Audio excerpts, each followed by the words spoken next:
Boa noite a todos, sejam todos muito bem-vindos a mais um Evangelho da Casa Espírita Eurípides de Barçanufo, da cidade de Franco da Rocha. Agradecemos então a Deus e a Jesus por mais esta oportunidade. E o Evangelho de hoje tem como tema o poder da atenção, que é a lição de número 28 do livro O Médico Jesus, escrito por José Carlos de Luca. E o autor traz as seguintes palavras de Chico Xavier. Mas a criatura quase sempre cai pelo óbvio. É óbvio, mas a gente se esquece. Então, uma fraterna lembrança em torno dos nossos deveres imediatos nunca é demais. E agora José Carlos de Luca faz as suas observações, dizendo assim: ninguém tropeça em montanha. Tropeçamos em pedras pequenas quase todos os dias. E o acúmulo de nossas pequenas quedas é que nos leva muitas vezes ao chão das enfermidades.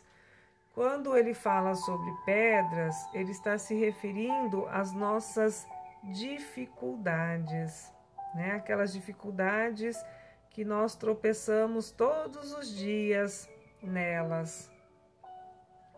Cuidado com as pequenas pedras, pois elas nos parecem inofensivas. Quando os excessos à mesa se repetem, quando os abusos da bebida se sucedem, quando o descontrole emocional não cessa, tenha certeza de que o corpo vai apresentar mais tarde a conta dos nossos desequilíbrios. Tropeçar em pedra pequena pode ser um pequeno suicídio. Um método eficiente para evitar esse mal consiste em você identificar primeiramente as pedras nas quais tem tropeçado, né? Buscar ter consciência das dificuldades nas quais nos deparamos. E ao avistá-las em seu caminho, ativar firmemente o poder da sua atenção. Conscientize ao máximo sua ação de comer, beber, falar, agir ou qualquer outra conduta que você esteja querendo modificar. Então aqui ele coloca que devemos colocar a nossa atenção, né, ao máximo diante do que queremos modificar em nós e assim começarmos o trabalho. Por exemplo, pesquisas demonstram que pessoas que se alimentam diante da televisão geralmente comem 30% a mais do que o habitual. Comem mais porque perdem a atenção no ato de comer, por causa da atenção que dedicam à televisão. Tropeçamos nas pedras sem olhar para elas. Comemos sem sentir o gosto da comida. Falamos sem pensar no que vamos dizer.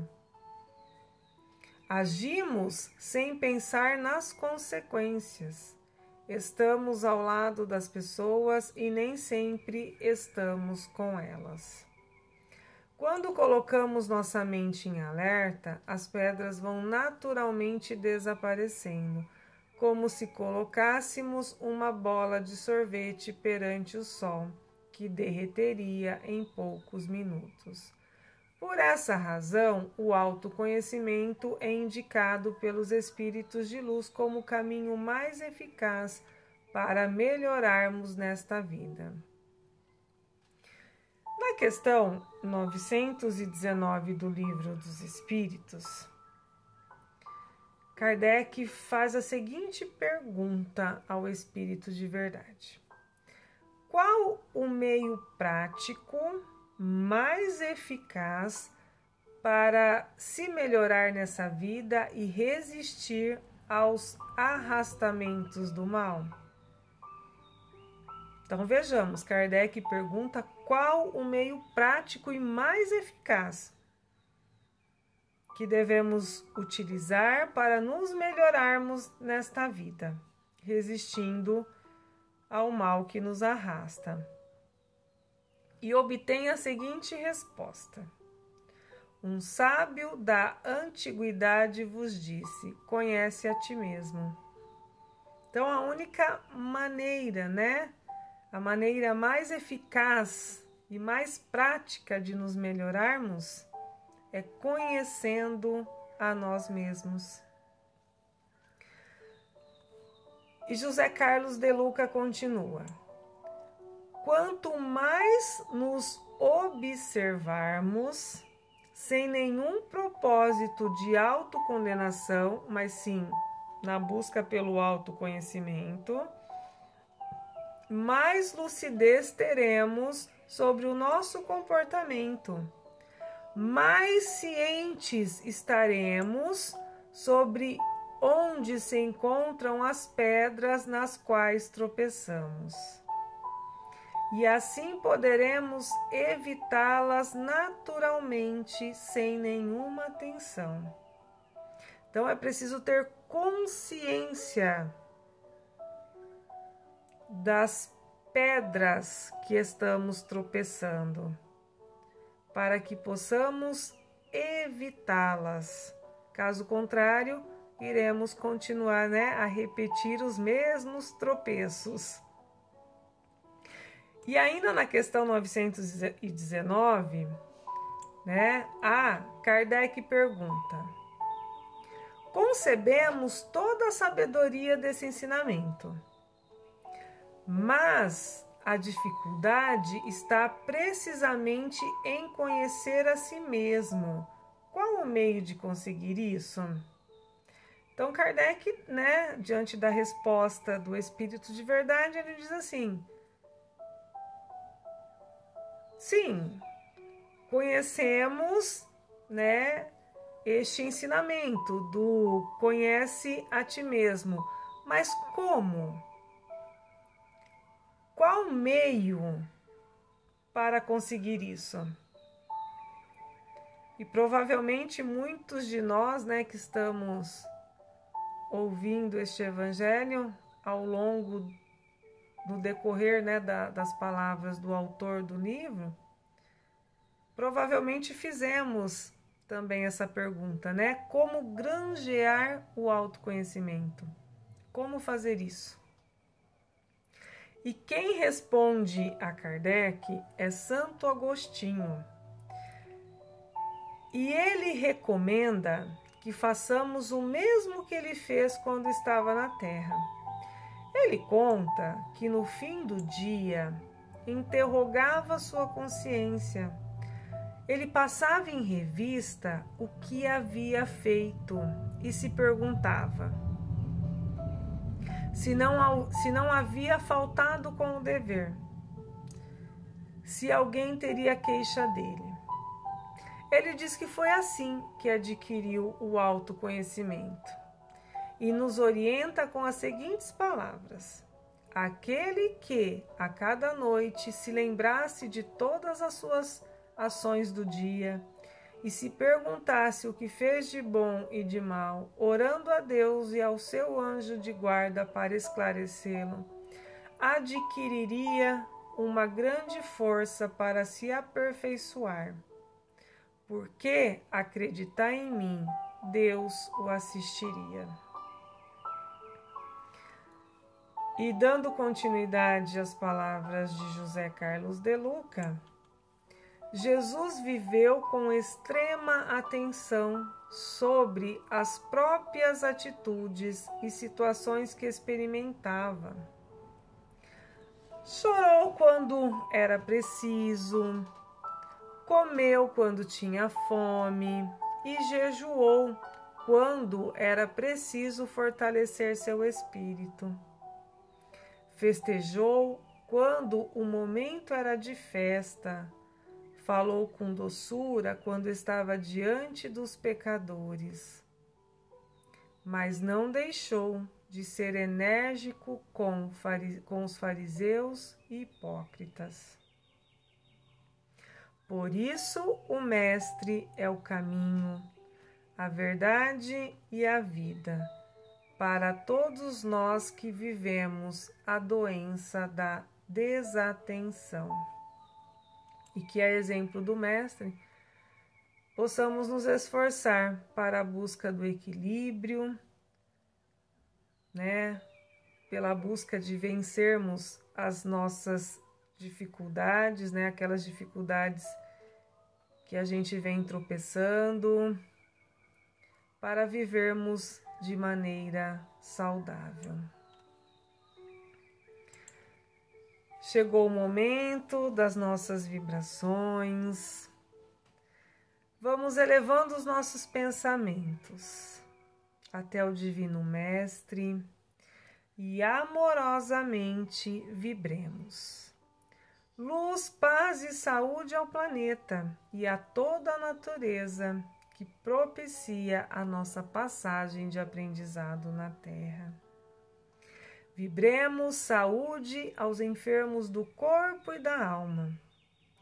Vibremos pelos hospitais, escolas, abrigos, asilos, templos religiosos, presídios.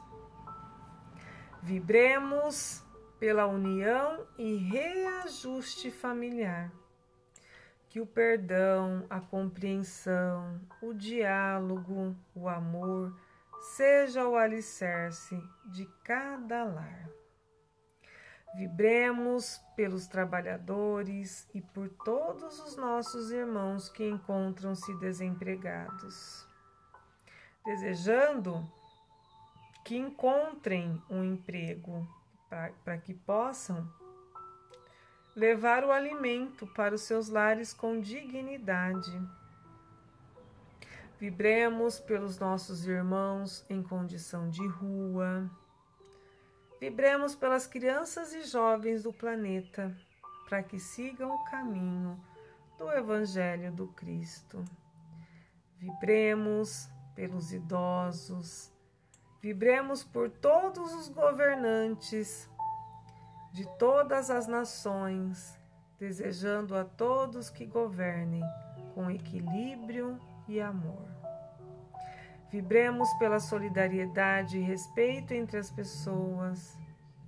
Vibremos por todos os nossos irmãos que estão deixando o corpo físico e retornando à pátria espiritual. Que este retorno seja de paz, seja de alegria, de compreensão e aceitação. Vibremos também por todos os nossos irmãos que estão retornando ao planeta Terra para mais uma oportunidade de aprendizado. Que todos tenham firmeza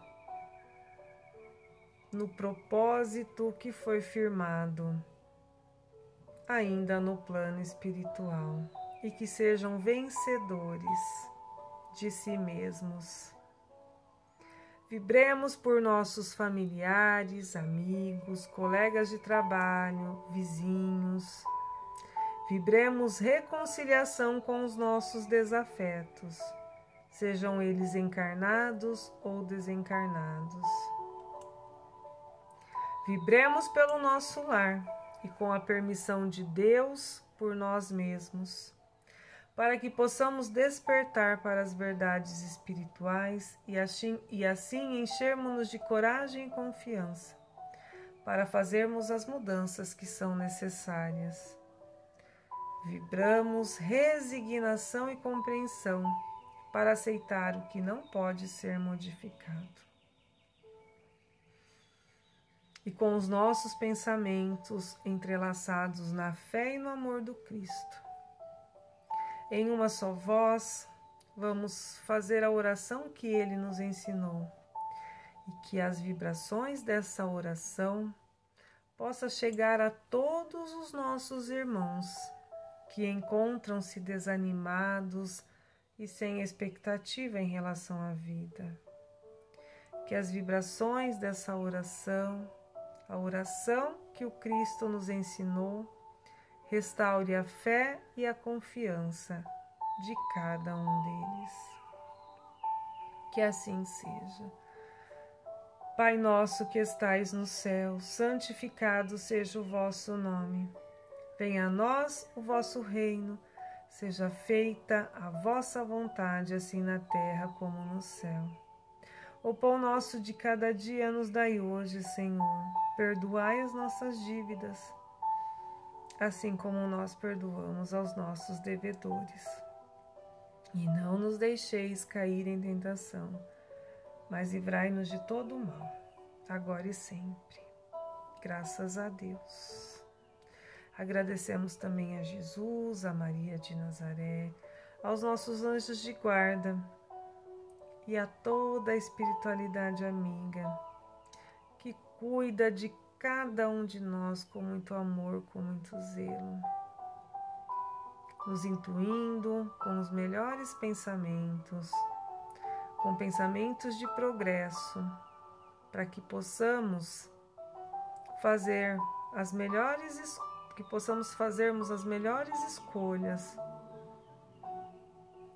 para que possamos chegar o mais próximo do nosso Criador. Graças a Deus, que a doce paz de Jesus esteja hoje e sempre com todos nós. Um grande abraço a todos e até o próximo Evangelho, se Deus e Jesus assim permitir. Graças a Deus.